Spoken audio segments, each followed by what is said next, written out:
Buenas tardes, tengan todas y todos ustedes. Bienvenidos al Seminario Electoral de Justicia Inclusiva.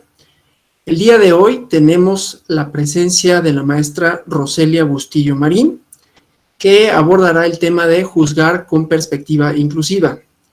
La maestra Roselia Bustillo, a quien saludo y que nos da mucho gusto tenerla el día de hoy, voy a permitirme a leer su currículum, su síntesis curricular. Es secretaria de estudio y cuenta en la ponencia del magistrado Felipe de la Mata Pizaña en el Tribunal Electoral del Poder Judicial de la Federación. Su cargo inmediato anterior fue profesora investigadora del Centro de Capacitación Judicial y Electoral en esta misma institución, ahora Escuela Judicial Electoral. Es maestra en Derechos Humanos por la Universidad Iberoamericana, especialista en Derecho Constitucional y Ciencia Política por el Centro de Estudios Políticos y Constitucionales de Madrid, así como especialista en Derechos Humanos por la Universidad Complutense, también de Madrid. Es licenciada en Derecho por la Universidad de las Américas de Puebla y actualmente está concluyendo su tesis doctoral para obtener el grado de doctora en Antropología por la Universidad Nacional Autónoma de México. Ha sido también docente en distintas universidades y ha impartido cursos sobre Derecho Electoral, Derecho Indígena, Derecho Constitucional en distintos tribunales, instituciones, universidades y partidos políticos, y desde el año 2004 es docente de la Universidad Iberoamericana. Asimismo, cuenta con publicaciones sobre derechos políticos y sistemas normativos internos, específicamente el caso Oaxaca, el juicio para la protección de los derechos político-electorales del ciudadano en 2015, el derecho a la participación política de las mujeres indígenas, acceso, ejercicio y protección, el control de convencionalidad en materia electoral, los principios rectores para su efectiva aplicación en 2014 y líneas jurisprudenciales en materia electoral en 2013. Sin mayor preámbulo, le cedo la palabra. Nuevamente le agradezco a la maestra Roselia Bustillo Marín por su participación. Estoy aquí para lo que se me requiera en términos de preguntas y cualquier asistencia técnica que necesite. Le cedo la palabra a Roselia y tengan todas y todos buenas tardes. Hola, muy buenas tardes a todas y a todos. ¿Se me escucha bien? ¿Sí? Ok, muy bien. Pues muchas gracias, Alonso, por la presentación y es un gusto pues compartir contigo esta tarde y con todas y todos los alumnos que nos acompañan y los que nos están escuchando, bueno, por las diferentes redes, ¿no? Y los que se registraron para este curso toda esta semana. Entonces, de hecho, este es un seminario, me parece que muy importante, sobre todo porque lo que evidencia es la tutela de los derechos humanos, pues en la justicia electoral, ¿no? Es decir, la tutela de los derechos humanos en general, no solamente los derechos políticos. Y lo que hace también que sea un tribunal constitucional que tenga una justicia con enfoque de derechos humanos, ¿no? Y es a partir de ahí que a mí me gustaría empezar a hablar con ustedes sobre qué es juzgar con perspectiva inclusiva. De hecho, ayer ustedes tuvieron una clase sobre justicia electoral inclusiva, si no estoy mal, ¿verdad? Y entonces se preguntarán, entonces, ¿cuál es la diferencia entre la clase de ayer de justicia electoral inclusiva y la de hoy de juzgar con perspectiva inclusiva? Ayer ustedes vieron un poco, sí entraron a ver un poco sobre la reforma de derechos humanos y cómo los operadores jurídicos incluyen estas normas para poder resolver casos en concreto en donde haya una desventaja en el acceso de los derechos de pues la diversidad humana que existe en la sociedad y que todos tenemos condiciones en las cuales muchas veces no estamos en la misma condición de igualdad en el acceso de derechos. La diferencia entre la clase de ayer y la clase de hoy será en que ustedes vieron los casos, y vieron muchos casos, vieron casos de discapacidad, personas con discapacidad, vieron el caso de las personas que están en prisión preventiva, que se encuentran en prisión preventiva, el derecho al voto de las personas en prisión preventiva, vieron las personas en situación de calle, ¿no? Es decir, vieron diferentes casos en donde se ha creado una línea jurisprudencial que de hecho inició,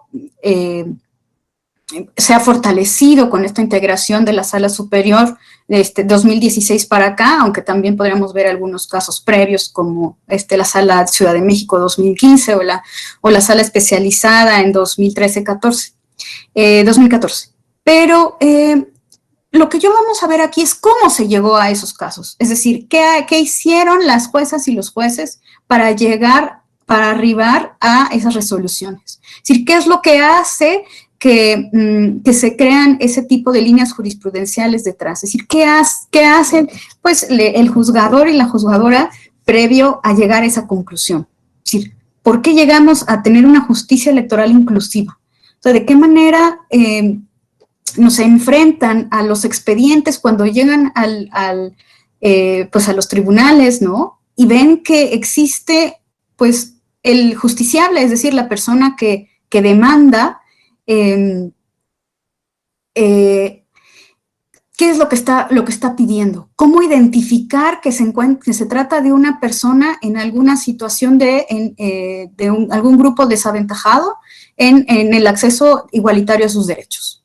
Es decir, ¿cómo mirar la problemática? Y eso es lo que vamos a ver, cómo ver desde atrás hacia adelante para llegar a esas sentencias que ustedes vieron, ¿no? Y no es, de alguna manera no es fácil, ¿por qué?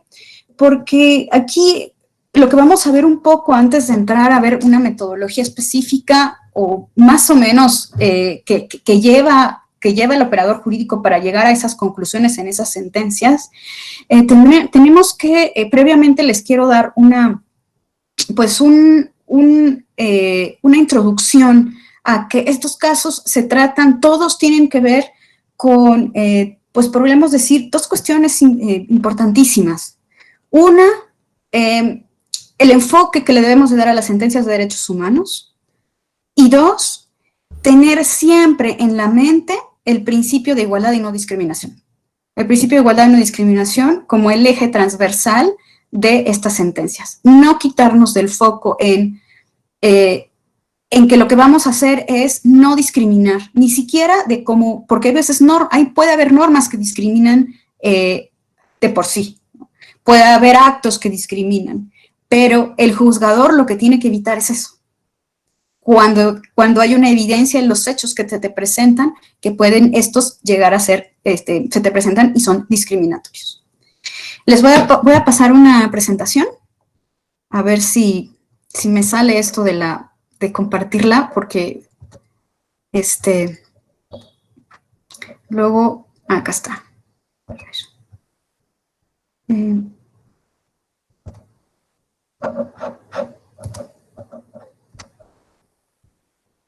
¿Se ve? Sí, sí se ve. Ok, muy bien. Gracias.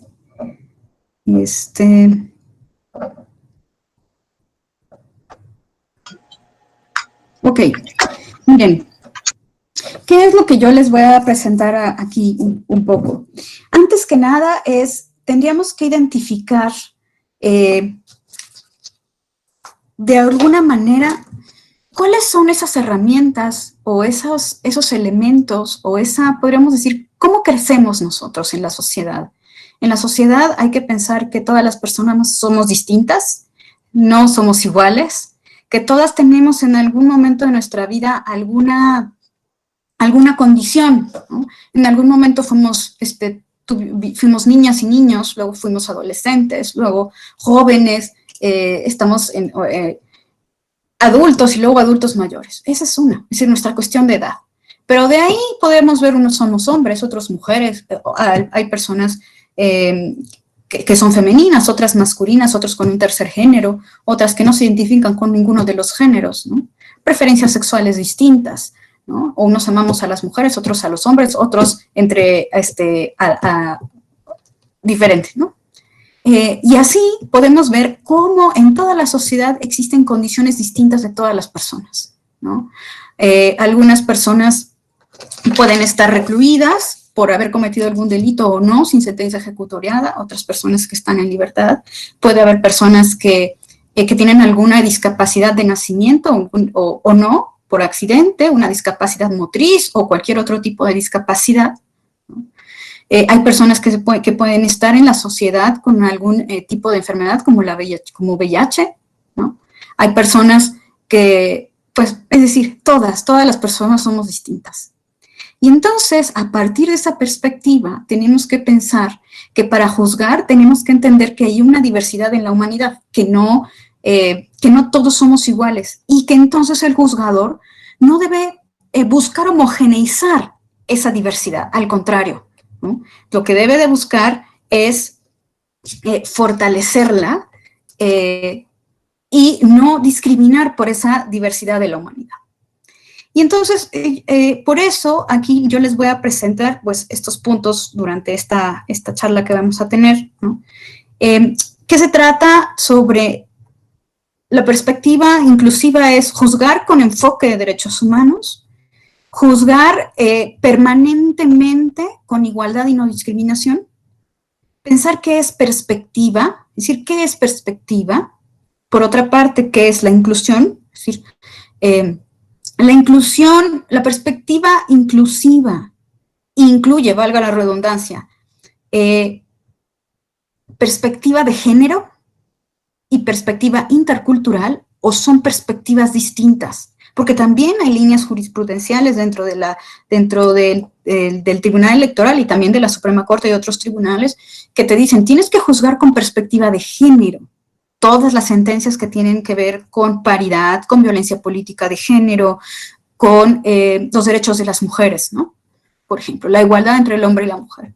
Pero también todas aquellas sentencias que tienen que ver con, y cuando hablamos de la perspectiva intercultural, cuando hablamos de todos los casos que tienen que ver con los derechos de las personas, pueblos y comunidades indígenas.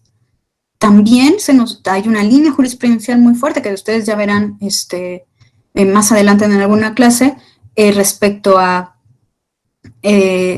los derechos de los pueblos indígenas. También es eso otra perspectiva. Entonces, podríamos decir que incluir el género y la interculturalidad en la perspectiva inclusiva o son perspectivas distintas, ¿no? Ya veremos eso un poquito más adelante. Todo eso también incluye la cláusula de no discriminación, ¿no? La cláusula de no discriminación que está en nuestro artículo 1 constitucional, párrafo 5º, que no podemos discriminar a ninguna persona por cualquiera de las condiciones que les he mencionado y cualquier otra más. De ahí voy a hablarles un poquito después de la metodología que si bien no se lleva tal cual, porque cuando tú tienes un expediente, tú lees los hechos y vas identificando cuáles son los agravios, es decir, qué es aquello que esa persona le está perjudicando o que piensa que le está perjudicando, cuáles son los hechos, los actos, las omisiones de quién es la persona o la institución que le está vulnerando los derechos, ¿no? Y es ahí donde tú, cuando ves el expediente, pues empiezan a armar, ¿no? Si existen las normas, cuáles son las normas que quizá están vulnerando el acceso de algún derecho o derechos humanos a esta persona. No solamente los políticos, sino cualquier otro derecho humano, puede ser el acceso a la justicia simplemente, ¿no? Y esa metodología vamos a verla cómo juzgar con perspectiva de género también involucra una metodología, cómo valorar las pruebas, cómo identificar el conflicto de derechos, ¿no? Y finalmente, que también en estas hay, por ejemplo, cuando tú empiezas a ver un caso que tiene que ver con, por ejemplo, violencia política de género, o con un caso que tiene que ver con elecciones, por ejemplo, que ya se va a cerrar un registro, hay una persona que se dice que es inelegible porque tiene la doble nacionalidad, ¿no? De alguna manera, pues también son necesarias las medidas cautelares, es decir, cuáles son aquellas medidas que tenemos que emitir inmediatamente para que no se vulneren los derechos, para que no estén en riesgo los derechos de, ya sea la integridad personal, de la vida o cualquier derecho que pueda vulnerarse si no se emite una medida cautelar en ese momento. Y después también, como ya en las resoluciones, pues también se han emitido medidas de reparación, medidas de no repetición, ¿no? ¿Cuáles son esas medidas para que esto no vuelva a suceder en la medida en que se vulnera un derecho? o cómo repararle ese daño a ese justiciable, ¿no? A esa persona que ha venido a quejarse de alguna vulneración de sus derechos. Y finalmente los casos. Ustedes ya vieron los casos la clase pasada, entonces yo nada más mencionaré de manera general, ¿no? Pero también regresando un poquito dentro de la metodología, vamos a ver que cuando hablamos de las normas aplicables, pues tenemos que ver cuáles son el contenido de las normas que nosotros vamos a ver, tanto normas nacionales como la Constitución, como los tratados internacionales aplicables al caso, ¿no? Y cómo buscar y pensar que pueden existir otros principios u otras normas que pueden ser orientadoras u obligatorias para poder juzgar con esta perspectiva de manera en que se proteja de mayor forma, de una manera más completa a la persona que se está quejando. Y entonces, primero me gustaría hablarles un poquito del principio de igualdad. El principio de igualdad, de hecho, se encuentra fundamentado, lo tenemos en nuestro artículo 1 constitucional y en el artículo 4 constitucional, y de manera, la verdad es que en todos los tratados internacionales, todos los que ha firmado el Estado mexicano, se habla de la igualdad de derechos de todas las personas. Por eso, el principio de igualdad debe de centrarse en la justicia electoral, en la justicia con perspectiva inclusiva. Cuando hablamos del principio de igualdad, ¿qué es lo que estamos diciendo? Es ver que el principio de igualdad siempre tiene que observarse en el contenido de una norma. Es decir, si bien hay normas que hablan del principio del derecho a la igualdad tal cual, como les decía, por ejemplo, el artículo 4 constitucional, que dice que las mujeres y el hombre son iguales ante la ley, ¿no? Pero también hay normas que se aplican para la protección de cualquier derecho humano, y siempre esas normas tienen que pensarse a partir del principio de igualdad que debe de regir para aplicar esa norma. Y entonces, por ejemplo, aquí yo les pongo, bueno, el principio de igualdad en el contenido de la norma se centra en el tratamiento del individuo, o de la persona más bien, considerado en su pertenencia a un grupo en el que se identifica y con el que presenta similitudes y rasgos relevantes que permiten justificar un tratamiento jurídico diferente. Es decir, cuando una norma, cuando nosotros nos presentamos ante un caso específico y pues yo soy una persona con doble nacionalidad, o soy una persona indígena, o soy una persona con alguna discapacidad, ese principio de igualdad se debe de dar en el tratamiento de la norma que se le va a aplicar a esa persona por pertenecer a un grupo que puede estar en desventaja en el acceso a sus derechos. Y por eso ese principio de igualdad debe estar siempre en la transversalidad en la justicia con enfoque de derechos humanos. ¿Por qué hablo de la justicia con enfoque de derechos humanos? En la justicia con enfoque de derechos humanos, siempre la parte más importante del conflicto es la persona. La persona se va a centrar y se va a poner en el centro, de una manera antropocéntrica. Y lo que se va a buscar desde la justicia es ver cuál es aquello que le está vulnerando a esta persona, su contexto y su condición, siempre, y su condición en el momento en que está presentándose conflicto, claro, y siempre pensando que esa mirada antropocéntrica la vamos a tener todo el tiempo de manera permanente en el principio de igualdad. También hay que pensar que el principio de igualdad puede pensarse de diferentes maneras, en su aplicación y en el contenido. Nosotros, ¿cómo aplicamos el principio de igualdad? Pues con cualquier otra norma, cualquier otro derecho que se puede vulnerar, ¿no? Por ejemplo, el derecho de acceso a la justicia, o el derecho a ser votada o votado a una persona perteneciente al grupo LGBT, ¿no? Y siempre en la igualdad de los derechos de las personas esta igualdad tiene que aplicarse. Y otra cosa es en el contenido.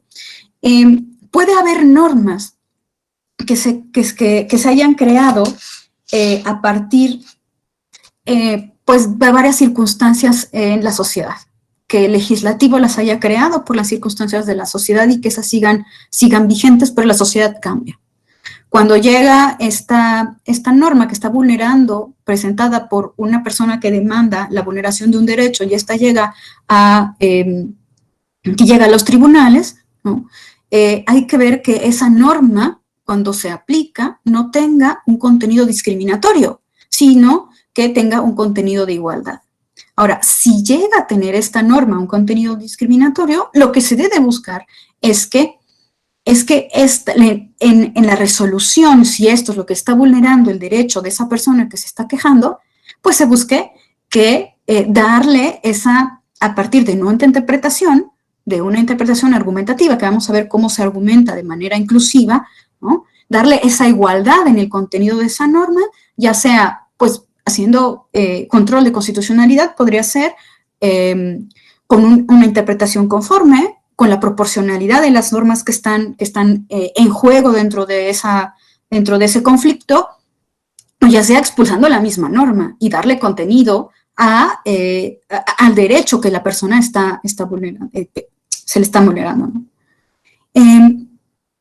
Y entonces, por eso, cuando hablamos del principio de igualdad en el contenido de la norma, hay que pensar también en el principio de proporcionalidad, es decir, de cómo vamos a argumentar, que era lo que yo les decía, para poder tutelar los derechos. Y en nuestro caso específico aquí de la perspectiva inclusiva, si estamos hablando de la materia electoral, pues habláramos específicamente de los derechos políticos, y que en su caso se pueden se pueden proteger otros derechos involucrados dentro del mismo conflicto, ¿no? Entonces, en el enfoque inclusivo de la tutela de los derechos políticos de los grupos desaventajados, la verdad es que a mí no me gusta hablar de derechos vulnerables, de personas vulnerables, sino grupos desaventajados en el acceso de sus derechos en situaciones de igualdad, ¿no? La vulnerabilidad para mí me causa un poco de ruido, prefiero que hablemos de grupos desaventajados en el acceso igualitario a sus derechos, ¿no? Y aquí yo les pongo algunos de los casos en donde se han resuelto, ¿no? En sala superior, excepto uno que tenemos aquí, pero todos indígenas, mujeres, el grupo LGBTI+, la juventud, las personas con discapacidad, la niñez, los adultos mayores, las personas en situación de calle, las personas privadas de la libertad, las personas hospitalizadas, ¿no? Si bien el INE tiene un protocolo ya para que las personas hospitalizadas puedan votar, no ha llegado a sala superior, las personas migrantes, la nacionalidad, la edad, las personas con VIH, ¿no? Y también por enfermedad, ¿no? No hospitalizadas, pero personas por enfermedad, ¿no? Y todo esto, ¿cómo hemos ido creando esta perspectiva inclusiva a partir de ese principio de igualdad que siempre tiene que ir permanente? Y para ello, entonces, me voy a meter un poquito más adelante, me voy a regresar, un poquito más adelante al enfoque inclusivo, cuando hablamos qué es enfoque y qué es inclusividad. Pero aquí cuando les hablaba yo de las personas en desventaja, cuando nos hablamos en desventaja, ¿qué estamos diciendo, no? Pues aquellas personas que se encuentran en subordinación permanente en el acceso igualitario a sus derechos. Por eso les decía yo que para mí un concepto más apropiado sería hablar de desventaja que grupo vulnerable. Y que viven en desigualdad estructural en la que diferentes situaciones o contextos influyen para que sean otros factores los que manejen sus decisiones. Desigualdad estructural. Todas las personas en su generalidad, cuando nosotros llegamos a quejarnos de algún derecho que tenga que ver por nuestra condición de vida o por nuestra condición en ese momento, muchas veces viene detrás una desigualdad estructural histórica en la sociedad, ¿no? De hecho, a mí me gustaría platicarles un caso que siempre luego platica, de hecho, Roberto Saba en su libro de desigualdad estructural, ¿no? Que lo tiene en su libro. de cómo la sociedad, aun y cuando nosotros buscamos emparejar las desigualdades con diferentes tomas de decisiones en las políticas públicas, pues a veces esto está tan arraigado, tan estructurado que a veces es imposible. Y seguramente no sé si lo han escuchado esta anécdota que sucedió, que la verdad es que no recuerdo el lugar específico en el que sucedió, pero sí el caso.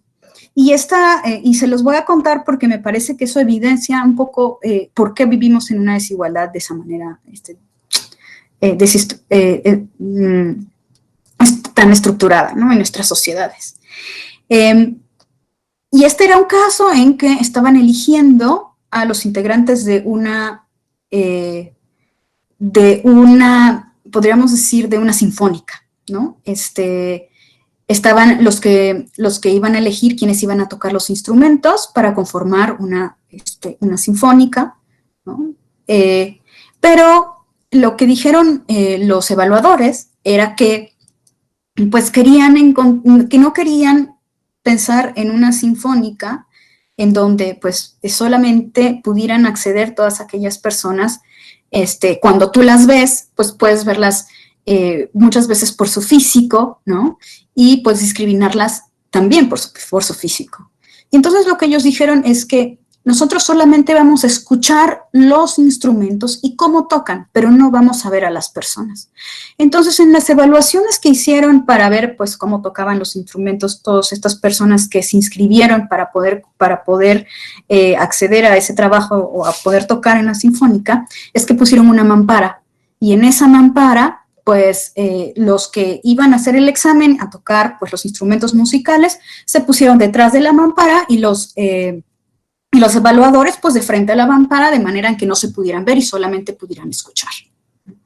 Y así lo que ellos decían es que podían solamente evaluar si tocaban bien, ¿no? Y que eso era lo más importante para que no influyeran sus prejuicios. Y eso es algo que también vamos a tocar un poquito más adelante, ¿no? La justicia inclusiva tiene que pensarse también fuera de prejuicios y estereotipos de los que venimos cargando todos, ¿no? ¿Cómo desprendernos de eso para poder ser inclusivos, igualitarios?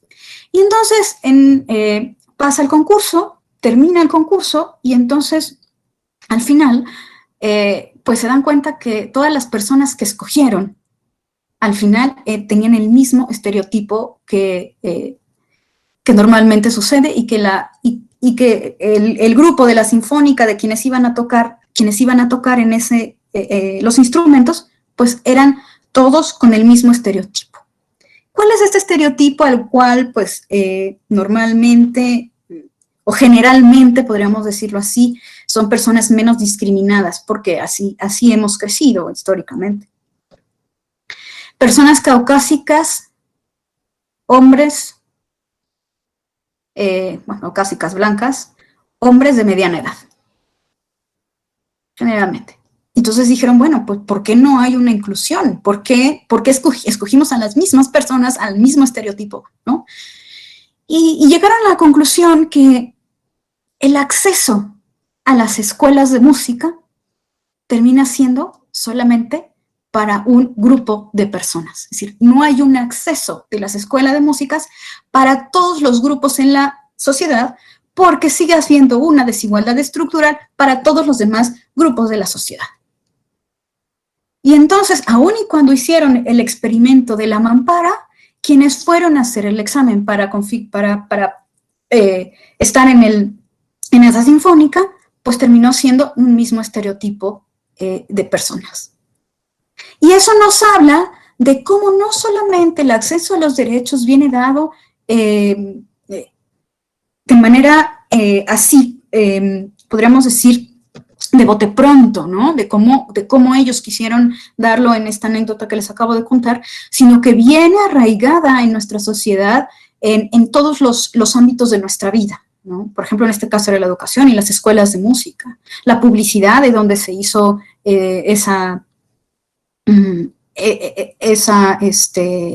ese concurso, por ejemplo. Es decir, toda la desigualdad que hay en nuestra sociedad está pues, realmente estructural, está dada desde contextos y situaciones históricos, ¿no? Y entonces, para buscar romper con esto, romper con estas barreras, pues también se busca que desde lo electoral, pues haya una inclusión igualitaria de los grupos en desventaja, ¿no? Que tengan el acceso pleno a sus derechos políticos, pero eso también va a implicar que todos sus derechos tengan esta perspectiva igualitaria contextualizada, a lo que yo también le llamaría perspectiva inclusiva, ¿no? Es decir, perspectiva inclusiva también podríamos llamarle perspectiva igualitaria contextualizada. ¿Por qué? Porque siempre está el derecho a la igualdad, evitando la no discriminación, pero depende siempre de la persona que llega el contexto en el cual se está desenvolviendo esa vulneración a su derecho. Es muy importante ver el contexto porque no todas las normas se van a aplicar a la misma persona que se encuentra en desventaja de la misma forma, porque todo depende de los hechos y el contexto. Así, entonces, la igualdad en la relación de los derechos políticos, les decía que se encuentra primero en la cláusula de no discriminación, que tenemos que tener también consciente, esta cláusula de no discriminación, que les decía que se encuentra en el artículo primero, párrafo quinto, y en donde muchos le llaman, un segundo porque se me va a acabar la pila, en donde muchos le llaman categorías sospechosas. ¿Por qué le llamamos categorías sospechosas? Si ustedes leen el artículo primero constitucional en ese párrafo quinto, pues lo que dice es, no se puede discriminar no se puede discriminar a ninguna persona por su condición de, ¿no? Y la condición es, pues todas las condiciones que podríamos imaginarnos que podemos tener en nuestra sociedad todas las personas. A todos nos pueden discriminar por nuestra edad, por nuestro género, por nuestra orientación sexual, por nuestra identidad de género, por nuestra condición de libertad o no, por nuestra cuestión adquisitiva, económica, por pertenecer a una cultura, es decir, por muchas razones, por enfermedad, ¿no? Esas categorías sospechosas son aquellas en las cuales, de hecho, cuando se habla así una norma o cuando se hace un control de constitucionalidad en cualquier materia, se dice, siempre el que va a juzgar tiene que prejuzgar que la norma es válida. Pero cuando se trate de categorías sospechosas, cuando se trate de alguna cuestión en que venga el que está demandando, se trate de alguna razón que está demandando por alguna de estas razones que se encuentran en esa cláusula de no discriminación, es decir, principio de igualdad siempre, más no discriminación, siempre tiene que buscar hacer un control de la constitucionalidad o un control o observar que esa norma o ese acto que está vulnerando no se dé, ¿no? Entonces, siempre el juez tiene que observar, primeramente, que si se trata de alguna de estas categorías, pues se le llama sospechosas, ¿por qué? Porque podría decir, si me está diciendo esto, lo voy a estudiar. Yo voy a estudiar esto porque no puede haber una discriminación respecto de un acto, una omisión de un funcionario, de una autoridad, o también por parte de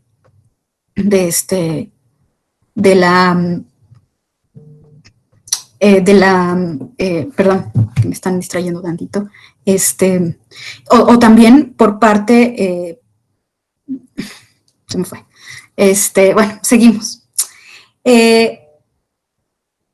Claro, por la parte de no discriminación, pero también porque por parte de la norma, por parte de una norma que pudo haber sido creada por parte de un legislativo que tenía también un cargo de estereotipo o estigma respecto a una condición de una persona en la cual, pues esa norma, cuando ya se aplicó, termina siendo discriminatoria para un sector de la población o para un tipo o para alguna u otras personas, ¿no?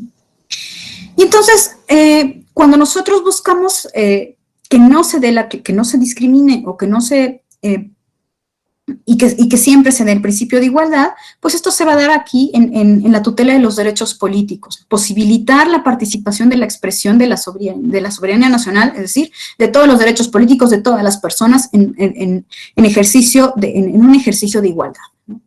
En que esos derechos políticos se den de manera sustantiva, efectiva, participativa, deliberativa, representativa, y aquí podemos hablar de las acciones afirmativas o las cuotas específicas que se pueden dar para la representatividad de todos estos grupos en la sociedad en los cargos de elección popular, por ejemplo, en donde sí se han dado varios casos, en donde se han buscado que la visibilidad de las personas en que no han tenido el acceso a sus derechos y tampoco el acceso a poder exigir que se respeten sus derechos porque no son visibilizados en los cargos de elección popular. Por tanto, ¿qué es lo que tiene que hacer el Estado para esto, ¿no? Y las autoridades electorales. Y también es algo importante porque hay que buscar eliminar estas barreras, estos obstáculos, pero también buscar que las autoridades electorales, tanto administrativas, jurisdiccionales, bajo esa obligación de respetar de manera igualitaria a todas las personas, tenga una consecuencia. Es decir, que no se quede en la formalidad de la ley, sino que sí tenga una consecuencia en que se pueda evitar la discriminación, en que cada vez haya más visibilidad de las personas que han estado en desventaja históricamente por esa desigualdad estructural que hemos comentado, y además que exista un reconocimiento pleno de sus derechos. Y para que exista un reconocimiento pleno de derechos tiene que haber también el ejercicio efectivo, no solamente quedarse muy bonito en las normas, o también cuando hay normas discriminatorias, pues también hacerlas evidentes, ¿no? Y en ese sentido, pues veremos qué es perspectiva y qué es inclusión, ¿no? Fíjense que cuando hablamos nosotros de perspectiva tiene que ver, pues, en una mirada.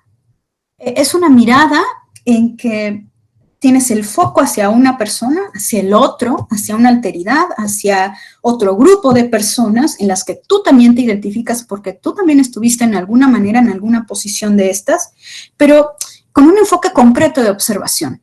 Es decir, la perspectiva es, vamos a mirar con una observación concreta, ¿no? Al caso específico. Pero la perspectiva puede cambiar de muchas maneras, ¿no? Así como, por ejemplo, cuando hablamos del género y decimos, ponte las gafas moradas, ¿no? Para que tú tengas unas gafas que veas las diferenciaciones de género, ¿no? En ese caso. Pero también, cuando hablamos de inclusión, pues es una mirada, un enfoque de observación con igualdad. Por eso les decía que es una perspectiva igualitaria contextualizada, en donde se busca que el enfoque de la observación de las normas y la tutela de los derechos sea igualitario. De hecho, cuando nosotros hablamos de la perspectiva, juzgar con perspectiva inclusiva, es porque luego se presentan escenarios de discriminación, ¿no? Con indiferencia, ¿no? Con indiferencias hacia las diferencias humanas, que permanecen en el subconsciente de las culturas y persiste impidiendo el acceso real a los derechos humanos. Por eso, podríamos decir lo siguiente: perspectiva inclusiva es tener un enfoque concreto de observación de igualdad en el acceso a los derechos, que busque eliminar, ¿no? o impedir el acceso real a los derechos humanos. Y cuando la diferencia entre la perspectiva inclusiva y la perspectiva de género, la perspectiva intercultural, también tiene que ver en que, primero, la inclusión en una democracia como la nuestra es siempre inacabada. No es corta, tampoco es breve, sino, pues, eso sí, susceptible de cegarse a la desigualdad y a la precariedad, ¿no? Y por esa situación, han llegado también sentencias a la sala superior y a las salas regionales que buscan visibilizar esas diferencias y darle prioridad a eliminar esa discriminación, ¿no? A la tutela de los derechos de los grupos desaventajados y abandonar sobre todo las utopías asignadas o sobre todo abandonar todo aquello que tiene que ver con nuestros estereotipos, nuestros estigmas y los prejuicios preconcebidos de diferentes grupos de la sociedad. Y eso le toca mucho a todos aquellos que nos dedicamos a la protección de derechos humanos, pero también a todos aquellos que son juzgadoras y juzgadores de los derechos humanos, tienen en el momento de juzgar, pues pareciera que te quitas esas gafas, te pones otras con esa perspectiva de igualdad y no importa cómo has crecido tú en tu entorno respecto a los posibles prejuicios que tengamos, ¿no? Porque pues eso de alguna manera todos los tenemos, pero siempre cuando tienes una persona a la que vas a juzgar, pues en tu vida está que esa persona tenga una mejor vida o no, ¿no? En tu decisión está eso. Y entonces siempre hay que quitarse esa gafa. Ahora bien, la perspectiva de género, la perspectiva intercultural, son parte de la perspectiva inclusiva, sí. Es decir, cuando nosotros decimos juzga con perspectiva de género y juzga con perspectiva intercultural, estás juzgando con perspectiva inclusiva. Sin embargo, lo que ha hecho la sala del tribunal, o el tribunal electoral en sí, es crear 3 líneas jurisprudenciales distintas, ¿no? La línea jurisprudencial, podemos decir, inclusiva, con perspectiva de género, que tiene que ver con todos los derechos de las mujeres, con todo el acceso igualitario de los derechos políticos de las mujeres, que también ha habido casos, por ejemplo, de acoso laboral, por ejemplo, casos de violencia política de género, todos estos tienen que ver con esa línea jurisprudencial. Y por otro lado, la perspectiva inclusiva intercultural, lo que les decía, tiene que ver con todos los derechos de las personas, pueblos y comunidades indígenas. Pero cuando hablamos de línea jurisprudencial de las personas con perspectiva inclusiva, ahí entran todos los otros casos que se han visto respecto a las personas con discapacidad, la identidad de género, la edad, la nacionalidad, la preferencia sexual, etc. Con esto, ¿cómo se juzga con perspectiva de género? ¿Cuál sería una metodología que nos podría ayudar para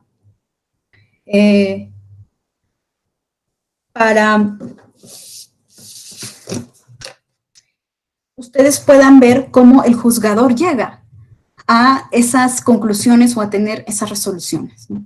¿Qué pasa detrás del expediente? ¿Qué es lo que tenemos, qué observamos para poder ver esto, ¿no? Este tipo de resoluciones? Y miren, juzgar con perspectiva de género, pues lleva, al final les decía yo, bueno, al principio les decía yo, hay una metodología, ¿no? Que en principio debe de buscar no acrecentar la discriminación, les decía, tener una visión antropocéntrica, observar si existe una categoría sospechosa dentro de las de lo que nos está diciendo el justiciable, si es la persona, el recurrente o el demandante, o la demandante, el contexto alrededor del cual se están dando los conflictos y la norma aplicable. Yo creo que si tenemos estos 5 elementos serán muy importantes ver. Es decir, los repito, evitar la discriminación siempre, es decir, siempre tener el principio de igualdad. 2, tener a la persona con un enfoque antropocéntrico. 3, ver si existe alguna categoría sospechosa. 4, el contexto alrededor del conflicto. Y 5, la norma aplicable. Teniendo esto, ¿cuáles serían estos pasos? Pues yo los he puesto realmente pues son 4 pasos. Las medidas de reparación pueden darse o no dependiendo del caso específico, ¿no? Pero realmente son 4 pasos. El primero, el análisis de los hechos, ¿no? En ese análisis de los hechos hay que ver que el justiciable, es decir, el contexto de su vida, los derechos que nos está diciendo que están siendo vulnerados. Pero no solamente, es decir, por ejemplo, en el electoral nos va a decir generalmente que son derechos políticos, ¿no? O algún otro derecho vinculado con los derechos políticos, por ejemplo, la libertad de expresión, o el derecho a asociación, o el derecho de afiliación, o el derecho de información, por ejemplo, o de petición, ¿no? Pero siempre involucrados a los derechos políticos. Ahora, hay que observar que si el conflicto responde a una problemática social generalizada, es decir, Si ocurre en un fenómeno social generalizado, podríamos decir entonces que no se vincula necesariamente con una categoría sospechosa, ¿no? Pero si nosotros vemos que el conflicto sí parte de una categoría sospechosa, ¿no? Podríamos decir que tendríamos que entrar a estudiar cuál es la condición particular de esta persona respecto al por qué dice que se le está vulnerando su derecho político, ¿no? Y entonces se valora de una manera, podríamos decir, exhaustiva, todo su entorno y todo su contexto. Hay veces que las normas que nos dicen que se les está vulnerando el derecho son muy evidentes y a veces no es necesario hacer todo ese estudio. Por ejemplo, a las personas que no las dejaban incluir, no las dejaban ser partícipe en las mesas directivas de casilla porque tenían una doble porque no eran mexicanos por nacimiento, por ejemplo, ¿no? Al final, pues, se dijo, pues no hay mexicanos de primera ni de segunda, ellos están cuidando el voto, ¿no? Entonces, ahí sí era evidente la norma, ¿no? Pero hay veces que la norma no es evidente, por ejemplo, en el caso de, en el REC 1150 de 2018, que fue muy interesante, porque pues se hablaba del Congreso de Zacatecas, ¿no? Creo que ese caso se los contaron ayer, pero para resolverlo fue, pues también habría que ponderar, porque por un lado estaba el principio de paridad, ¿no? El principio de paridad, en donde el Congreso tenía que estar paritario, en decir, quitar, en el momento de asignar las diputaciones de RPs, asignar a una mujer, ¿no? Y bajar al hombre que le correspondía para que quedara paritario, pero en ese caso el hombre que al que quitarían era una persona con discapacidad motriz. Y entonces para algunos pensarían, perdón, algunos pensarían, pues el principio de paridad, uy, pero las personas que se encuentran estado en esa desigualdad estructural, que también tienen los mismos derechos, habría que pensar en una proporcionalidad de las normas y qué sería lo más democrático, ¿no? Entonces, ahí también, allá son casos más difíciles, un poco más difíciles en donde sí es más aplicable hay un conflicto entre normas y hay veces que no, solamente hay el estudio de una norma específica, como en el caso de la doble nacionalidad que les decía, por ejemplo, ¿no? Ahora bien, también hay que estudiar los hechos de manera en que si hay incidencia especial de ellos entre la categoría sospechosa. Por ejemplo, como les decía, los hechos cómo incidían en la persona con discapacidad motriz para no acceder a una curul, ¿no? O también con una persona que también se resolvió que no se dio por notificada de una resolución, ¿no? Pero porque, era ciega, ¿no? Y entonces se le dijo, es que el actuario tiene que ir y ya sea entregarle el sistema braille o, si ella quiere, leerle en voz alta el contenido de la notificación. Y esos hechos hacen que se vaya dando cuenta cómo hay acciones que pueden perjudicar a la persona si no la vemos con esos ojos de inclusión o con esos ojos de igualdad.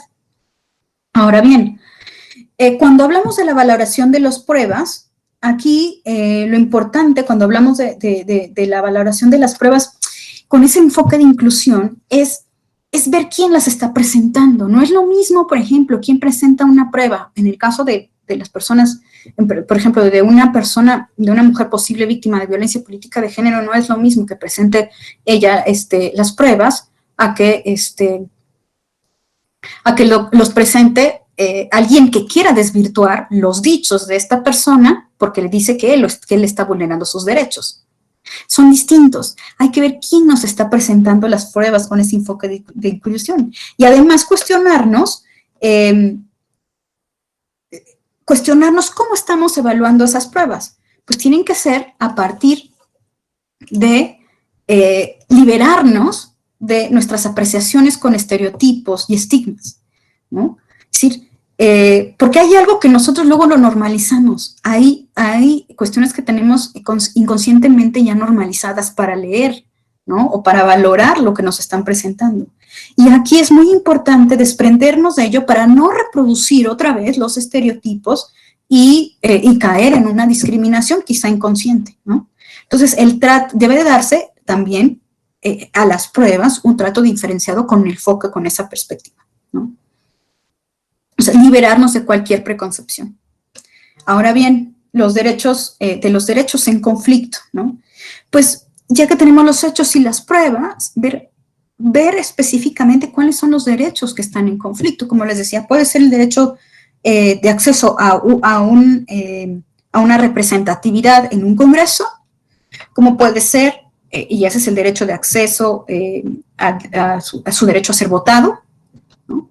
Pero también puede ser el derecho a integrar una casilla, pero también puede ser el derecho a integrar un tribunal electoral, que también se dio por cuestiones de nacionalidad, o que también puede ser el derecho a,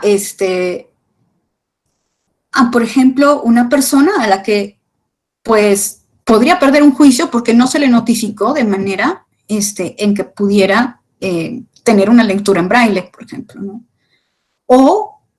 Y que eso incluye también un modelo social, ¿no? El modelo social por ejemplo, en este caso, el modelo social de discapacidad, pero al final la inclusión o la perspectiva inclusiva también tiene que ver con un modelo de juzgar con un modelo social de juzgar, ¿no? O juzgar en lo social, podríamos decirlo, ¿no? También hay otros casos, por ejemplo, en los casos de la identidad de género, ¿no? Que la sala superior en los casos de los transgénero, de las personas que se hicieron pasar transgénero en las listas de paridad en Oaxaca para poder tener acceso a una candidatura, ¿no? A una postulación de las candidaturas, pero también hay el estudio que se hizo aquí independientemente del resultado. El estudio es, ¿las personas transgénero necesitan una autoadscripción calificada para poder acceder a sus derechos políticos? O si hacemos esa autoadscripción calificada, los estamos induciendo o llevando a que tengan ellos que probar al Estado que son una persona mujer trans u hombre trans, ¿no? Y que no necesariamente la identidad de género tiene que ser evidente por tu cuestión física, ¿no? Entonces, ¿cómo podríamos nosotros traspasar esa identidad personalísima para que me digas a mí que quién eres, ¿no? También eso es, hay que cuidar también y no caer en discriminación cuando pedimos otro tipo de pruebas que pueden ser discriminatorias, ¿no? Hay algunos casos en donde se estudió si estas personas eran, si eran hombres o mujeres, buscando en sus redes sociales, ¿no? Y eso no necesariamente nos dice que una persona que es hombre tenga una identidad de género distinta a cómo nace, ¿no? Por ejemplo. Entonces también hay que tener mucho cuidado con las pruebas, cómo se analizan, el contexto y los derechos en conflicto para ver de manera, podríamos decir, armonizada todo aquello que pueda vulnerar en la menor medida o no vulnerar los derechos de las personas. En la argumentación resolutiva, aquí me parece que esto es lo más importante. O sea, si bien lo anterior es importante, la argumentación es relevante e importante, porque con esto la argumentación tiene que ser lógicamente razonable, tiene que ser necesaria y tiene que ser de alguna manera idónea, ¿no? Como si fuéramos a hacer un test de proporcionalidad, pero realmente es que debe haber una decisión que se justifique razonablemente respecto a la tutela de un derecho que puede ser vulnerado, por ejemplo, un derecho político, por la condición de desventaja en que se encuentra esa persona por el solo hecho de existir de manera diferente, ¿no? Tiene que tener argumentos lógicos y además la argumentación debe de centrarse en ser inclusiva, ¿no? En presentar por qué se le debe de tutelar ese derecho, porque si no lo hacemos, nosotros caemos en el mismo círculo de discriminación. Y además no solamente ver el contexto, y muchas veces cuando se juzga así, no es solamente ver el contexto en el presente, sino también el contexto en el futuro. ¿Qué repercusiones tendrá esa decisión en un futuro próximo respecto a la vida de esa persona? Y eso también es importante. Por ejemplo, si tú no emites una medida cautelar, pues podríamos decir que en ese momento ya le vulneramos un derecho porque podría estar en riesgo su vida o su integridad personal de la persona, ¿no? Independientemente que se resuelva después el fondo. Y por eso también cuando, en el caso de paridad y la persona con discapacidad, también eso fue muy interesante porque pues, se buscó y ahí se utilizó un concepto de paridad flexible tomado de la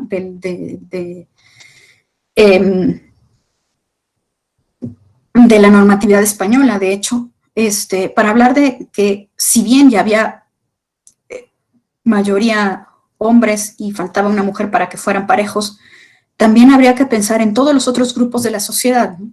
Bueno, y no pensar en todos los otros grupos que podemos hablar de una, además, discriminación interseccional, ¿no? Una discriminación doble, ¿no? Y entonces ahí también tendríamos que ver no solamente una perspectiva inclusiva reforzada, ¿no? Por ejemplo, mujeres indígenas, por ejemplo, mujeres indígenas discapacitadas, por ejemplo, una persona migrante discapacitada, o por ejemplo, bueno, muchos otros, ¿no? En donde ahí también habría que tener una argumentación. Y se han dado casos de mujeres indígenas, por ejemplo, en casos, por ejemplo, de violencia política de género. Y entonces, argumentar en la desigualdad, en la igualdad, no en la desigualdad, y en las situaciones y en los impactos que puede tener.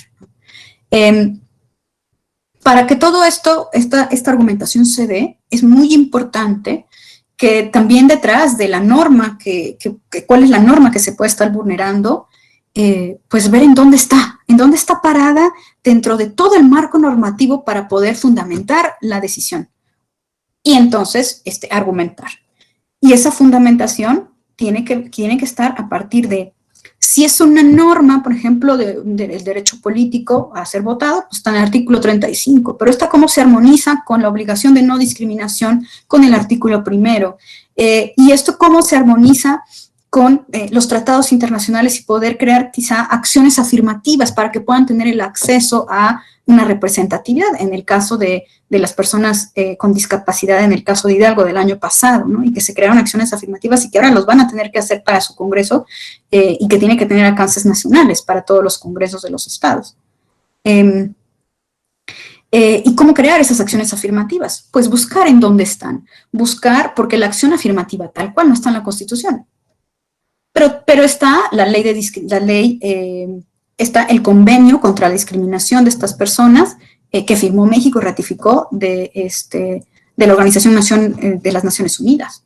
Está la misma en su tipo en la convención en el sistema interamericano. Está la ley contra la discriminación por personas de discapacidad en México, la Ley General de No Discriminación en México, ¿no? Y ahí nos señala que también hay que crear políticas públicas para poder tener accesos, y esas políticas públicas están fundamentadas en las acciones afirmativas, y esas acciones afirmativas están fundamentadas ¿en qué? En un pasito más allá para llegar a la igualdad. Esto es un poco de cómo nosotros nos hemos cómo se enfrenta la justicia a resolver estos casos. O sea, juzgar con perspectiva inclusiva realmente tiene que tener otro modo de ver la realidad, otro modo de ver la persona que se está presentando, casi ponernos en el lugar de esa otra persona para ver los conflictos que tiene a su alrededor para poder resolver, ¿no? Y además, finalmente, hay estas decisiones del Tribunal Electoral tienen que ver también con su poder contramayoritario. ¿A qué nos referimos con el poder contramayoritario? Pues que también tiene esa facultad de poder modificar aquello que no se hizo con con perspectiva, inclusive dentro del legislador, en las legislaciones, ¿no?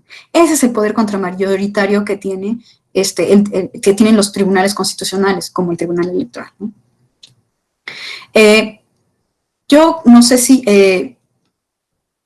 además, hay otras cuestiones que tienen que ver con, y aquí veo lo de las medidas de reparación. Cuando termina un conflicto, cuando estamos en la resolución de un conflicto, hay que tener efectos. ¿Cuáles son los efectos de las sentencias? Y en los efectos de las sentencias es, pues, la norma puede ser inconstitucional, o la norma no se aplica, o la norma, o se le debe de reparar el derecho a esta persona a integrar, ¿no? A integrar un cargo de elección popular, por ejemplo, en el caso de mujeres con violencia política de género, cuando son violentadas en los ayuntamientos, por ejemplo, para resarcir el daño de ese derecho. ¿Qué es lo que se busca? Pues medidas de reparación, que se les den los lugares para trabajar, que se le pague, que se les nombre, que se les llame a las diferentes citas del cabildo, por ejemplo, que eso sucede muchísimo con las mujeres integrantes de los ayuntamientos. O también, por ejemplo, a mujeres que han vivido violencia política de género, como en el caso del REC 531-2018 de San Juan, Colorado, Oaxaca, ¿no? Se pusieron también primero medidas cautelares para que tuviera a un policía todo el tiempo. Después dijimos, no, es que no debe ser un policía, debe ser una policía, una mujer que la esté acompañando todo el tiempo. Y después con las medidas de reparación, pues se dio vista y se ordenó a las autoridades del Estado, porque esto fue en Oaxaca, a que dieran seguimiento en el cumplimiento de las sentencias, a que a ellas se les restituyeran todos sus derechos, desde el gobernador hasta la Secretaría de Seguridad Pública, la Secretaría de Gobierno del Estado, la Secretaría de Mujeres, ¿no? Todos aquellos actos que podrían resarcir el derecho. Y ya después de las medidas de reparación también hay medidas de no repetición. Y las medidas de no repetición tienen que ver, por ejemplo, con cursos de capacitación en casos de género, o también en casos de personas con discapacidad, en las medidas de no repetición, que se hagan todos los elementos, que se crean todos los elementos para que estas personas no tengan mayor discriminación, por ejemplo, en el acceso a sus derechos. En general, esas medidas de no repetición también, ha buscado que no, pues de alguna manera, no sé, en el caso concreto, pues no se vuelva a repetir, ¿no? Lo que sí no es la ampliación de esas medidas de repetición como una tarea permanente de todos aquellos órganos o de aquellos todos lugares en donde se ha vulnerado algún derecho, ¿no? Y pues yo solamente terminaría, me parece que yo lo dejaría aquí para que podamos tener también una conversación y con todas las dudas que tengan pues, a ver, juzgar con perspectiva inclusiva es aceptar el abanico de la legítima diversidad humana. O sea, hay que ser sensibles ante la diversidad humana. No podemos juzgar sin entender la diversidad que hace, pues, la riqueza humana, ¿no? Que hace riqueza la humanidad. Y lo contrario, ¿qué sería? Lo contrario es que el juzgador no busque de alguna manera aplicar una norma de manera rajatabla, de manera homogénea a todas las personas sin considerar su situación de desigualdad y de vulneración de su derecho, sin considerar esa diversidad humana, ¿no? Porque eso también, pues, empobrecería, ¿no?, el valor de la existencia de las personas. Y así es que se ha dado, pues, una línea jurisprudencial respecto a cómo se juzga con perspectiva de género, en el que se apuesta a la cláusula de no discriminación y que logre una transversalidad de la justicia electoral a todas las gentes, ¿no? Y pues lejos de cualquier posible discriminación que se dé en la propia sentencia, ¿no? Sino al contrario, que se acerque más a la diversidad de la ciudadanía. Bueno, y con eso yo terminaría. Gracias. Gracias, Roselia. Bueno, les pediría a quienes tengan preguntas que por favor lo hagan, ya sea vía chat y que expresen ahí su pregunta, o que pidan la voz igualmente vía chat y yo se las voy otorgando en el orden en que lo hagan.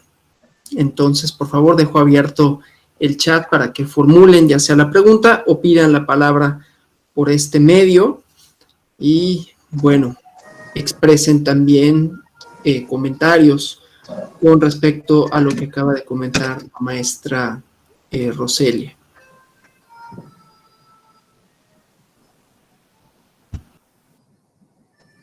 ¿No hay dudas?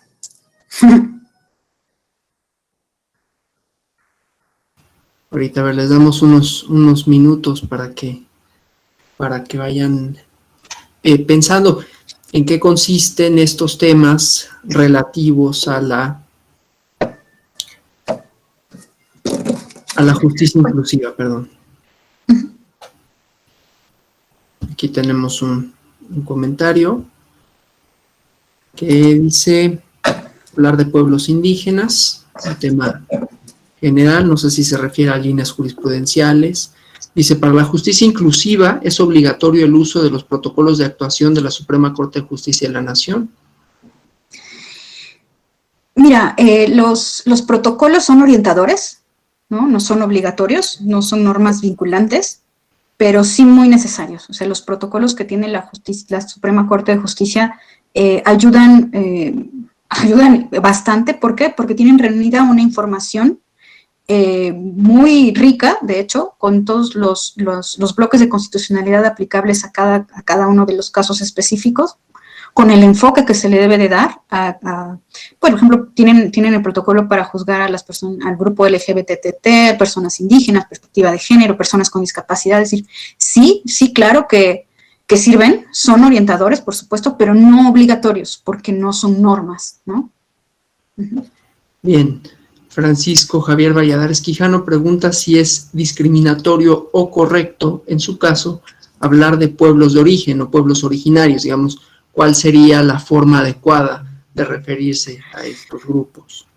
Esa es una muy buena pregunta porque la verdad es que ni siquiera dentro de las propias, de los pueblos indígenas, a los que nos nombramos indígenas también de manera errónea, existen esa concepción. O sea, es decir, dentro de los pueblos se nombran a sí mismos bajo su propia cosmovisión, bajo su propia lengua, ¿no? Por ejemplo, gente de la lluvia, gente del cielo, por ejemplo, los Vinizá, gente de la nube, ¿no? Que son los zapotecos del Istmo, por ejemplo, o así. Entonces, lo que pasa es que nosotros desde fuera, para ver a los otros, les hemos tenido que nombrarlos y agruparlos de alguna forma. Y entonces estos nombres de lo indígena, pues eso surge de hecho de un consenso internacional que no necesariamente viene dado desde los pueblos, ¿no? Para nombrarlos a los otros, para poderlos identificar. Y cuando se les nombra pueblos originarios, pareciera que nos estamos acercando un poco más a culturas distintas que a poblaciones indígenas. Pero si nosotros nos vamos a lo que quiere decir indígena, pues es originario del lugar, ¿no? De manera etimológica, podríamos decir. No está mal decir pueblos originarios, pero creo que sería mejor nombrarles por su propia cultura, ¿no? El pueblo zapoteca, el pueblo tal. Lo que pasa es que cuando los agrupas, ¿cómo les nombras cuando los agrupas, ¿no? Y además, pues si nosotros vemos que en el mundo hay más pueblos originarios o pueblos indígenas que países en el mundo, ¿no? Sí. Entonces tampoco podríamos hablar que son minoría porque no lo son. Entonces, el concepto en sí, pueblo originario, está bien, porque tampoco podemos decir que pueblo indígena está bien o mal, ¿no? Sino habría que preguntar también a ellos mismos cómo nombrarlos, ¿no? Cómo nominarlos. Me parece que sería mejor. Sí. Claro, muchas gracias. Inclusive las tensiones que pueden darse ante el reconocimiento que ellos tendrían que hacer, un reconocimiento forzoso, digamos, al Estado en sí como ente y reconocerse como mexicanos cuando ellos tienen otra identificación. Es un problema, desde luego, bastante complejo, pero pues las leyes también tienen que, bueno, las sentencias, los criterios van adaptando ese tipo de cosas. Nos dicen también otra pregunta. ¿Qué medidas se han tomado para garantizar la participación de adultos mayores en los procesos electorales? Yo creo que es importante, ¿no?, hablar de adultos mayores y si ellos también son un grupo que podría entrar dentro de estas categorías de las que has hablado. Mira, fíjate que tal cual como personas, adultos mayores, no hay una sentencia que nos hable de la tutela de los derechos políticos de las personas adultas mayores. Hay una sentencia que sí tiene que ver con adultos mayores, pero eso tenía que ver con una demanda por un juicio electoral, juicio laboral electoral, ¿no? Era más un juicio laboral. Y en el cual en esa se dijo que todas las autoridades, cuando se enfrenten a personas adultas mayores en los conflictos, tienen que atender a su posible situación de vulnerabilidad, pero sobre todo a la protección de su derecho a vivir y gozar libre y dignamente la edad adulta y a eliminar los paradigmas excluyentes de la vejez que propician la discriminación. Ese es el criterio que hay, tal cual. Sin embargo, por ejemplo, en los casos de pueblos indígenas, ha habido casos en donde a los adultos mayores en varios pueblos indígenas a partir de los 70 años, 75 años, 60 años ya no los dejan votar ni participar. Hubo un caso en donde sí la Sala Superior se pronunció sobre eso, en que todos tendrían que votar, en general por el voto universal, pero también habría que entender que desde la dinámica de las poblaciones indígenas, pues se piensan como obligaciones y no como derechos. Se piensa que a esa edad ya terminaron con sus obligaciones para ejercer sus derechos de votar y de ser votados. Entonces la dinámica es distinta a partir de cómo se entiende ese ejercicio de derecho. Y en el régimen de partidos, la verdad es que no hemos tenido una sentencia específica que tenga que ver, más esta que les acabo de comentar. Bien. Sobre la autoadscripción calificada, preguntan que en el caso de pueblos y comunidades indígenas se debe de acreditar tal calidad. Dice, entiendo que eso surge del caso de los mushes. Sin embargo, el tener que acreditar tu origen de preferencia, entre otros, ¿no resultaría contrario a sus derechos? Mira, el caso de los mushes, que es el de los casos transgénero, ahí sí me gustaría hacer como una especificación, porque nosotros ya en el argot todo el tiempo le hablamos de los casos de los mushes, ¿no? Pero ahí nada más había 3 personas mushes, todos los demás eran transgénero eran transgénero. Una cosa es el mushe y otra cosa es el transgénero. El mushe es el tercer género que existe solamente en la región zapoteca del Istmo. Y todos los demás que estuvieron en el caso también eran transgénero, que eran de otras poblaciones de Oaxaca, ¿no? Entonces, o sea, eran transgénero y aparte había mushes, ¿no? Había las dos cosas. Ahora, la autoadscripción calificada, no surge de esa sentencia. En esa sentencia lo único que se dice es que debe haber una autoadscripción simple por la identidad de género de las personas que se autoadscriben a un género distinto al que nacen. Nada más. Y en esa sentencia surgió que el criterio es autoadscripción simple, pero de tu identidad de género. En el caso de las poblaciones indígenas, solamente surge la autoadscripción calificada cuando en el 2018 se emitió una sentencia en la que se dijo que de los 28 distritos electorales indígenas federales que hay en el país, 13 los partidos políticos estaban obligados a registrar personas indígenas, porque en los otros distritos la norma decía procurar, sí lo deben de hacer, etcétera. Pero a partir del estudio demográfico, en donde en 13 de esos distritos hay más del 60% de personas indígenas, se dijo que los partidos políticos estaban obligados a registrar personas indígenas. Y en esa obligación se dijo que como base el registro es a través de los partidos políticos, no viene directamente la persona a registrarse, los partidos políticos son los que tendrían que acreditar que estaban cumpliendo con esa obligación de postular personas indígenas en esos distritos. Y por eso ahí sí debía ser la autoadscripción calificada, en donde ellos tenían que probar, los partidos políticos, ante el INE, ¿no? Que a quienes estaban postulando eran personas indígenas. Y después surgió el problema de varios casos, ya pasando el proceso electoral, bueno, dentro del proceso electoral, sobre todo en Chiapas, en dos distritos, y en uno de ellos que llegó a sala superior, en el distrito de Bochil, ¿no? En donde pues se decía que la persona que habían postulado no era indígena, que ya había ganado y que no era indígena. La sala superior dijo cómo interpretar esa autoadscripción calificada, que también es muy distinta, es muy difícil, porque pues yo soy indígena porque me autoascribo como tal, ¿y cómo voy a probar eso de que yo voy a representar? Y que es distinta, porque yo voy a representar a un grupo de la sociedad indígena que se encuentra en un distrito específico. Yo voy a representar a ese grupo. Y ahí lo importante era pensar en que tú vas a representar al grupo o te vas a representar a ti nada más, como indígena, tal cual. Y entonces ahí el problema era, ¿cuáles son los documentos que se deben de presentar para la autoadscripción indígena? ¿Quiénes deben de emitir esos documentos? Y puede haber autoridades tradicionales, el comisariado ejidal, el comisariado comunal, bueno, como se digan en los distintos pueblos, comunidades, el presidente municipal, las mayordomías, ¿quién? ¿Y qué tipo de documento? Lo que sí vimos en ese caso es que sí se deben de emitir documentos y que se deben de leer, y ahí entra algo que les había comentado, la valoración de esas pruebas de forma intercultural. O sea, no podemos decir, esta prueba sí es así, ¿no? Cuando, por ejemplo, te presentan un machote en donde el partido político en todos sus distritos presenta el mismo machote diciendo esta persona es indígena, pues dices, no, pues aquí no hay un diálogo intercultural que te está diciendo que la persona pertenece a ese lugar, ¿no?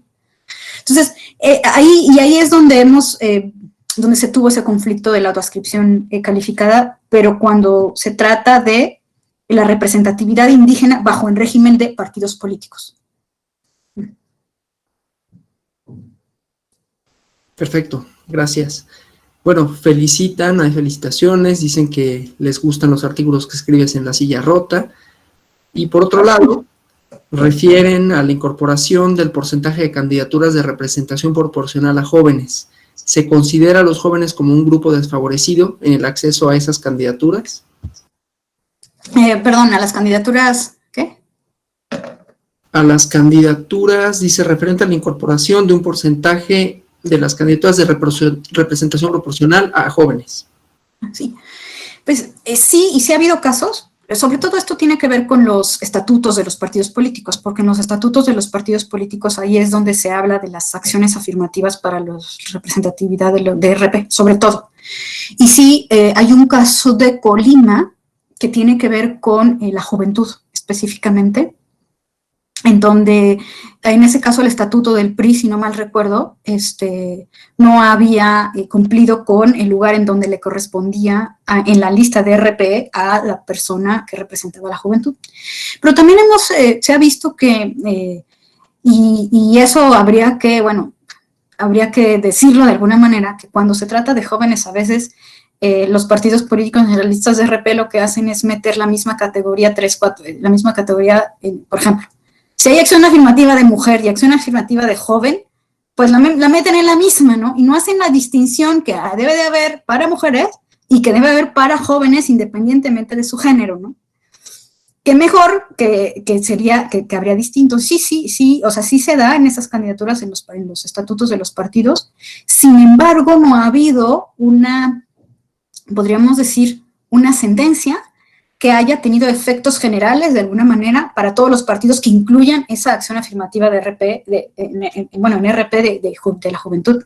No hay. Bien, también solicitan bibliografía, dice obras referentes al tema, artículos.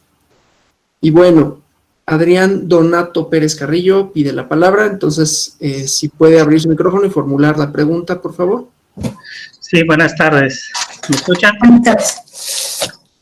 Primero, felicitar a mi paisana Roselia del Istmo. Soy de los valles centrales de Oaxaca. Me desempeño en el INE y siempre son muy interesantes estos temas para actualizarse, aunque nuestra rama sea más administrativa, siempre tener los parámetros jurisdiccionales nos ayuda mucho a la labor diaria. hace rato que hablaba sobre cómo se agrupan las comunidades indígenas, traigo a colación que en la Constitución Política del Estado de Oaxaca se manejan los estatutos electorales municipales, que no se le ha dado mucha difusión o mucha integración, que creo que es un área de oportunidad excelente para que precisamente esas comunidades indígenas integren debidamente este documento, que salga de la propia comunidad, que les dé identidad, que les dé procedimiento, y que sería un insumo a la hora de esta autoadscripción calificada para reconocer que efectivamente una persona cuyo origen dice que es de esa comunidad, pues se tenga ese referente documental de quiénes son sus autoridades en los diversos tipos administrativos, en el ámbito ejidal o comunal, y poder tener esa referencia. Creo que es una oportunidad ahí que no se ha aprovechado por parte del Instituto Electoral local, darle difusión e integrarlo debidamente. No sé si lo tenían considerado, hablando de esta justicia inclusiva, hacer algo parecido a lo que ya se hace con la Defensoría de los Pueblos Indígenas, pero en materia de defensa de las mujeres, en materia de violencia política, es decir, que haya un área especializada de acompañamiento del tribunal para estos casos, máxime al grado al que ya se ha llegado de estas famosas listas de personas que han sido sancionadas mediante sentencia firme de comisión de violencia política, que si no me falla la memoria van 3 ya firmes hasta este momento, y que en el caso de que se pretendiera el registro como candidatos, en algunos casos de reelección, pues estarían imposibilitados por esta determinación del tribunal. Sería cuanto. Muchas gracias y nuevamente felicitaciones. Gracias. A ver, de la parte de libros y de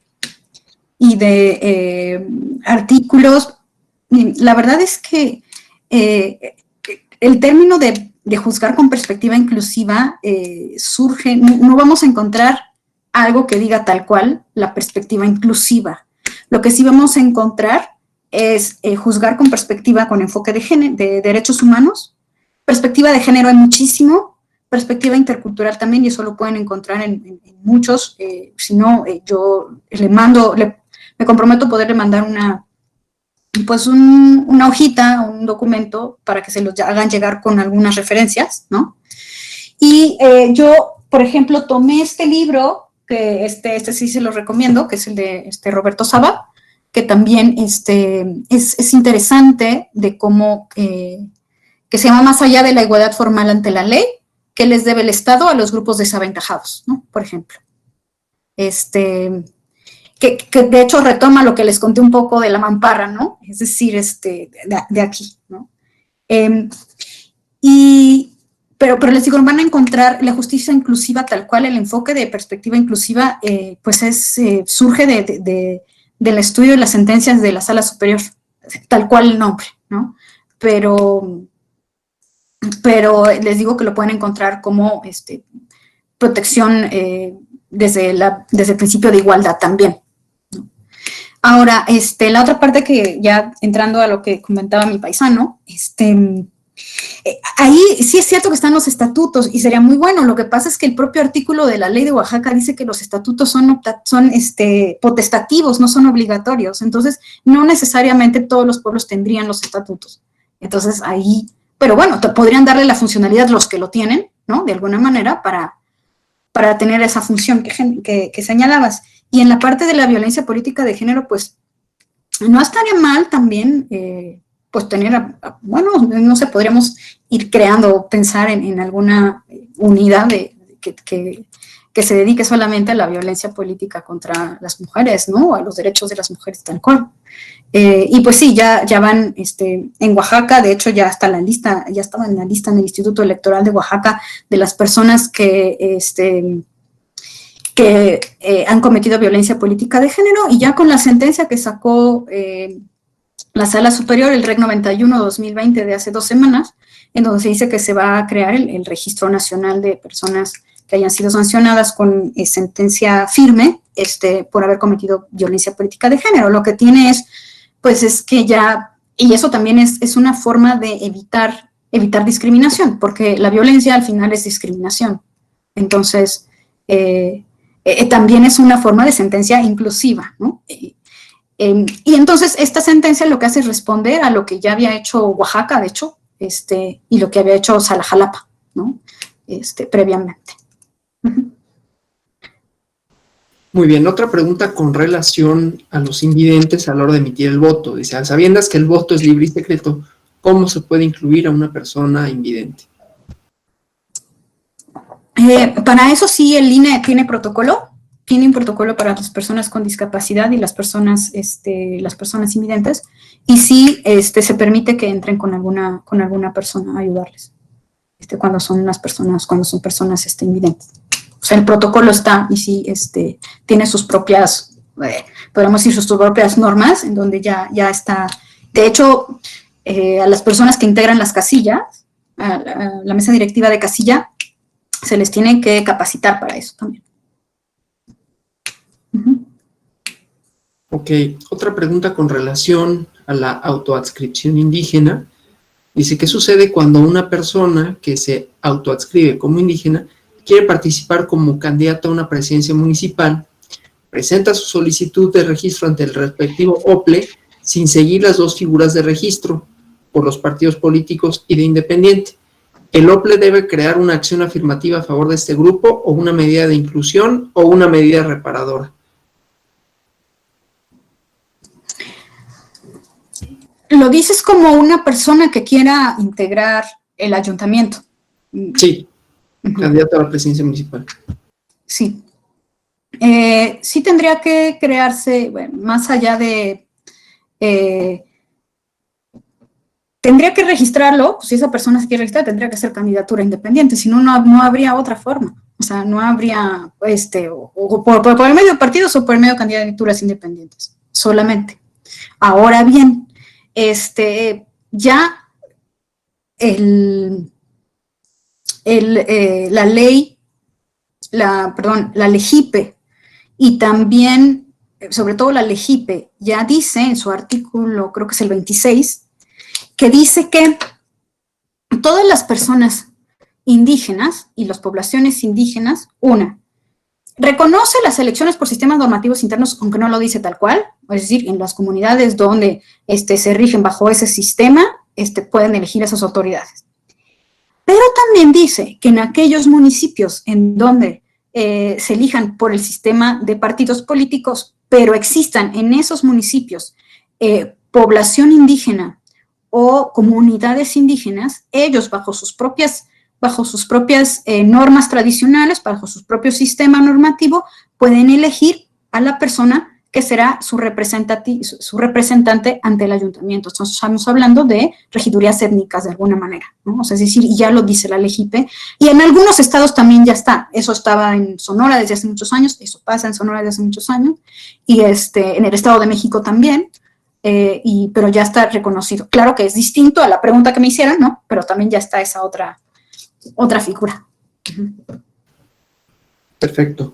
Preguntan también con relación a los peritajes antropológicos. ¿En qué tipo de procedimientos es necesario o válido que se soliciten? Los peritajes antropológicos sirven cuando muchas veces no sabemos cuál es, en el conflicto tenemos dos partes, y las dos partes, una nos dice, este es el uso y costumbre de aquí, y la otra parte dice, no, es esta. Entonces, cuando nosotros no podemos allegarnos de otra documentación que nos pueda dar, que podamos nosotros acreditar fehacientemente cuál es el sistema normativo o el uso y costumbre de esa norma dentro de esa comunidad, necesitamos el peritaje antropológico, necesitamos la vista de un experto respecto a cómo se han generado esas normas ahí. Porque si nosotros no tenemos certeza de eso, no se puede resolver. Normalmente es así, es decir, porque no sabemos, no podemos allegarnos de aquellos elementos que nos den certeza de cuál es el uso y costumbre de ese sistema normativo, es decir, de esa comunidad indígena, ¿no? en otros también, esa es una y otra también. Todo tiene que ver con el uso y costumbre, es decir, lo que se hace detrás para tener veracidad de lo que se hace, ¿no? Mucho tiene que ver con, por ejemplo, cuando cambian la forma de elección, unos dicen, no, es de esta forma y otros de esta, ¿no? O cuando dicen, no, es que sí lo dijo la asamblea comunitaria y otros dicen, no, no fue la asamblea comunitaria y no tenemos certeza de cómo saberlo. Y también en otros se ha dado como, por ejemplo, para saber si las mujeres han participado previamente, es decir, ahora que se habla ya también de la paridad y los sistemas normativos internos, para saber si las mujeres sí han participado previamente a estas nuevas elecciones, también se ha dado en algunos casos, por ejemplo, de San Pedro Mártir, Oaxaca, se pidió peritaje antropológico en el 2017. Es decir, se va pidiendo sobre todo cuando no tenemos certeza de los usos y costumbres que se dan en la comunidad para poder resolver. Necesitamos también conocer el para qué y por qué de las normas, que a veces eso no lo podemos tener desde el escritorio. Perfecto, muy interesante ese tipo de probanzas en particular. Y novedosas, me parece, del Tribunal Electoral. Bueno, preguntan también si es pertinente hacer una distinción o más bien calificar como grupos en desventaja, poniendo como ejemplos a las comunidades y pueblos indígenas respecto al resto de la población para reconocer y garantizar derechos que son universales. Fíjate que sí, ahí sí, por eso, y creo que no se los comenté, pero qué bueno que hacen la pregunta. Cuando hablamos de grupos en desventaja, yo les decía, a ver, es que hay una cosa, son la línea jurisprudencial que no integra a las mujeres y la línea jurisprudencial que no integra a los pueblos indígenas. En el caso de los pueblos indígenas, realmente, por eso a mí no me gusta que les llamen vulnerables, porque no somos vulnerables, ¿no? Por eso les digo, me parece que es mejor hablar de desventajados en el acceso de derechos. Pero también a los pueblos indígenas se les considera como grupos sociales, y son grupos sociales más allá de cualquier desventaja o vulnerabilidad. Entonces es mejor observarlos como grupos sociales que tienen una cosmovisión distinta y punto, ¿no? Eso sería más allá de que hablar de vulnerabilidad. Y en el caso de mujeres, digo, ya la contesto de una vez, ¿no? En el caso de mujeres, pues sí, las mujeres no son los vulnerables tampoco, entonces, por tanto, tampoco encajaremos en los grupos de vulnerabilidad tal cual. Sí, hemos tenido desventaja en el acceso a los derechos, pero pues también se nos considera distinto por ser pues la mitad de la población, ¿no? Es decir, es otra situación, es distinta a los otros grupos que se encuentran en desventaja. Excelente. Preguntan, en el caso de la doble nacionalidad, para ser integrante de mesa electiva de casilla, que fue subsanada ya, ¿aplicaría también para ser diputado, senador, ministro de la Suprema Corte y presidente de la República que exige ser mexicano por nacimiento? ¿Debería de ajustarse en ese sentido también? Pues no me quiero adelantar porque a lo mejor algún día nos va a llegar un caso de esos.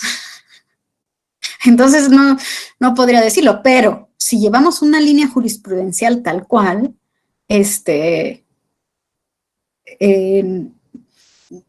tendríamos que ver cuál sería la argumentación, ¿no? Es decir, cómo eso cambiaría, pero pues tampoco podríamos descartarlo, ¿no? Si tendríamos que ver bien la progresividad de ese derecho, o sea, cuáles serían sus alcances, ¿no? Sí, claro, y más allá de que sería un tema de particular tensión política. Gracias. ¿Es necesario crear instrumentos jurídicos específicos para estos grupos que se encuentran en desventaja? Dice, como ejemplo, la violencia política de género contra las mujeres indígenas. Bueno, algo que ya más o menos respondiste. Perdón, pero a lo mejor hay algo más que añadir en relación. Como herramientas para evitarlas. Sí. Pues es que la verdad es que se pueden poner todas las herramientas que ya hemos dicho, pero pues es que al final esto es cultural, o sea, podríamos poner todas las, pero si nosotros no hacemos una retrospectiva de cómo vivimos en una sociedad estructuralmente patriarcal históricamente, entonces pongamos todas las medidas para poder inhibirla, evitarla,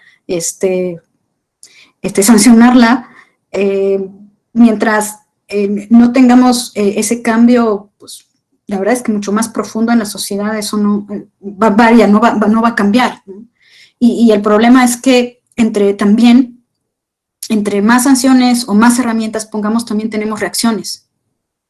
Y entonces, también tendríamos que ver cómo se reacciona a lo que ya está. Entonces, me parece que debe ser más que nada buscar otro tipo de soluciones mucho más sociales y culturales que jurídicas ya. Claro, a veces está esta idea de que las cosas se solucionan siempre con leyes o con restricciones o con marcos jurídicos, y efectivamente adoptar un marco jurídico en específico también puede dar lugar a litigios, ¿no? Y entonces eso tiene sus propias dificultades hasta burocráticas. Bueno, nos preguntan, digo burocráticas en el mejor sentido, ¿no?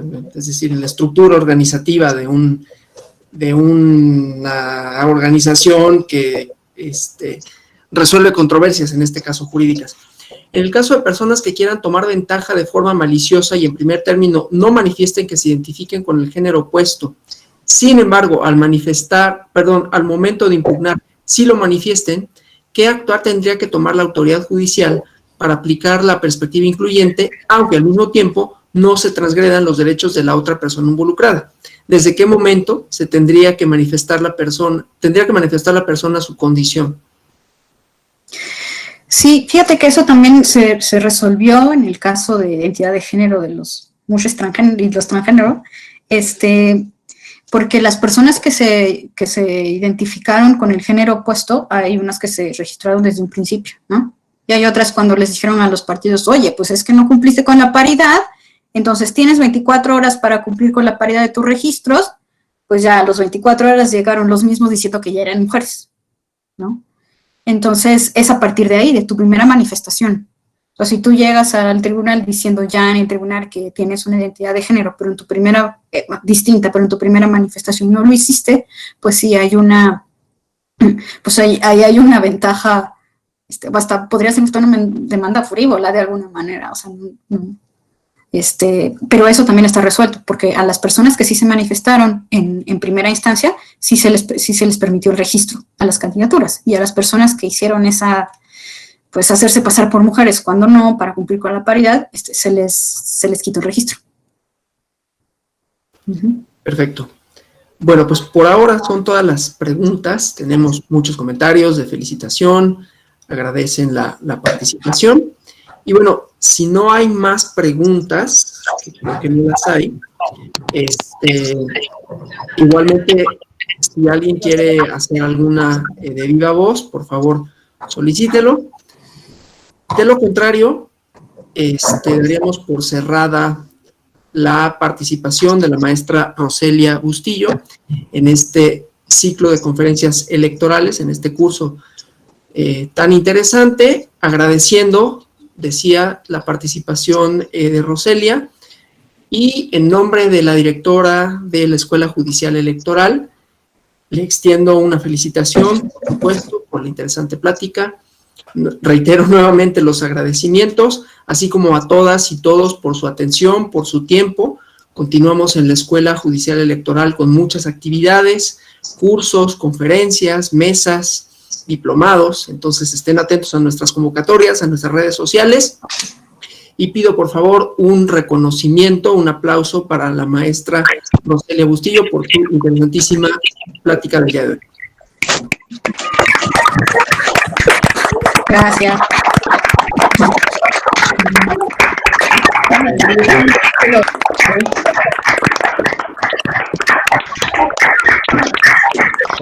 Gracias. Gracias. Saludos a todos. Gracias.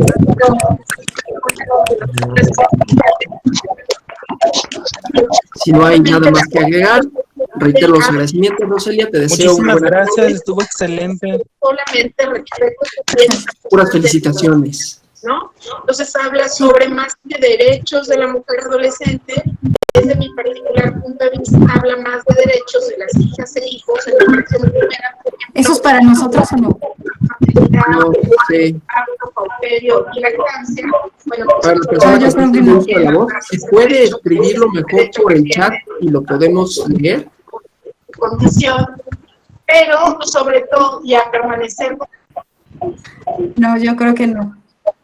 Sí, si lo pueden escribir por el chat, a lo mejor podría ser más fácil procesarlo de esa manera.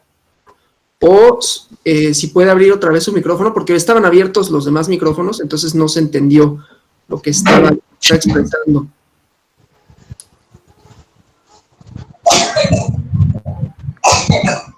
Sí, no. Sí, posiblemente no era Ajá, sí. con relación a nosotros. Bueno, nuevamente, Rosalía, muchísimas gracias. Buenas tardes a todas y Un a gusto a todos. todos. Saludos. Gracias. Saludos igualmente.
Listo, pues, Rosalía, buenas tardes. ¿Listo?